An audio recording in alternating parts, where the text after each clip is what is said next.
तो दोस्तों नमस्कार, आप लोगों का फिर से मेरे हिंदी क्लास में स्वागत है। जैसा कि मैं पिछला 2 वीडियो जो है मैंने बनाया था अपभ्रंश के रचनाकार और उनकी रचनाओं पर, तो तीसरा वीडियो जो लास्ट वीडियो है वो मैं आपको आज पूरे रचनाकारों के विषय में बताऊंगा और उनकी रचनाओं के बारे में बताऊंगा। कुछ छूट सकता है 1-2, जैसे कि ये इम्पोर्टेंट है क्योंकि अपभ्रंश को सबसे ज़्यादा क्या है महत्व दिया गया है और कंपटीशन के एग्जाम में वो सबसे ज़्यादा पूछे जाने वाले क्वेश्चनों में से है।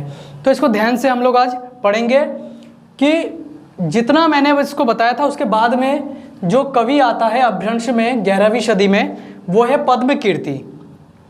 पद्मकीर्ति जो है इनकी जो लिखी हुई रचना है वो है पाषाणचर्यु। इन्होंने 23वां तीर्थकार पार्श्वनाथ के चरित्र पर किया है, उनके चरित्र का चित्रण किया है इन्होंने पाषाणचर्यु में। इसके बाद आता है हेमचंद्र। तो सिद्ध हेम शब्द अनुशासन में इन्होंने श्रृंगार, नीति, धर्म, प्रेम इसके ऊपर बताया है। जितने भी मतलब क्रियाकलाप या कर्मकांड होता है, मतलब जिस कर्म से लोगों के जीने की आशा बनती है, वो सब कुछ इस ग्रंथ में बताया है। तो नेक्स्ट है देवसेन गणी। इन्होंने लिखा सुलोचनाचर्यु।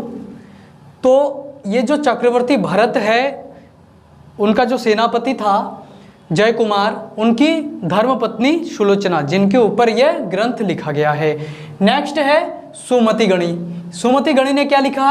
नेमिनाथ रास। नेमिनाथ रास मतलब नेमिनाथ का जीवन चरित्र। नेमिनाथ जो आचार्य थे उनके जीवन का जो चरित्र है उस चरित्र का वर्णन किया है।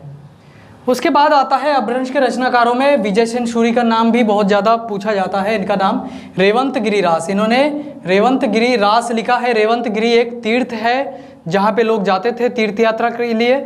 उनके उसी तीर्थ जो स्थल है उनके ऊपर यह लिखा गया है।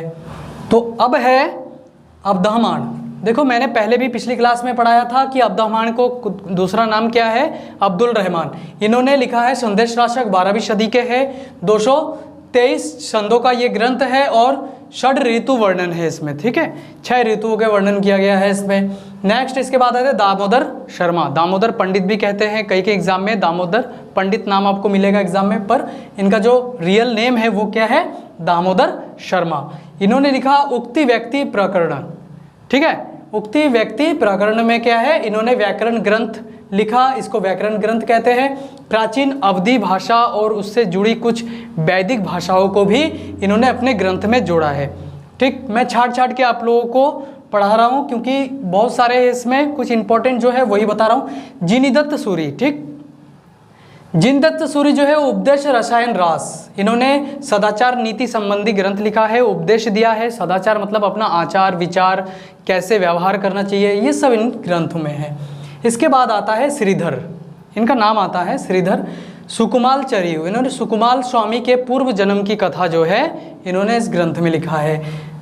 श्रीधर का जो दूसरा वाला ग्रंथ है वो है भविष्यतचर्यु, 13वीं सदी का है, ठीक। भविष्यत मतलब भविष्य दत्त की कथा है ये, ठीक।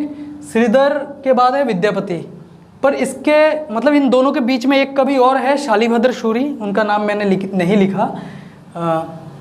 तो शालिभद्र सूरि ने लिखा भरतेश्वर बाहुबली रास। उसमें जो सम्राट पहले भरत थे और उनका जो भाई था बाहुबली, उनके जीवन के संघर्ष के विषय में बताया था। उसके बाद है विद्यापति। विद्यापति ने कीर्तिलता लिखा है इन्होंने, और ये राजा कीर्ति सिंह की वीरता का वर्णन किया गया है इसमें, ठीक। और देखो ये तो हो गया आपके अपभ्रंश के रचनाकार एवं रचनाएं। इसमें कुछ इंपॉर्टेंट 1-2 नाम और आ सकता है आप लोगों के सामने, जैसे ज्योतिश्वर ठाकुर, ठीक है, वो विद्यापति के बाद ही आते हैं। वो भी 13वीं 14वीं सदी के हैं। उन्होंने लिखा वर्ण रत्नाकर। और उसके बाद एक लास्ट कवि का वर्णन आएगा रयधु। अगर आता है कि अपभ्रंश के रचनाकारों में सबसे जो अंतिम कवि है कौन है, तो उसका नाम आता है रयधु, ठीक।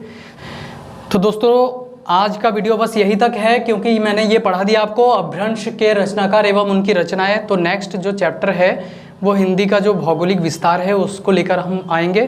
तो तब तक के लिए धन्यवाद, नमस्कार।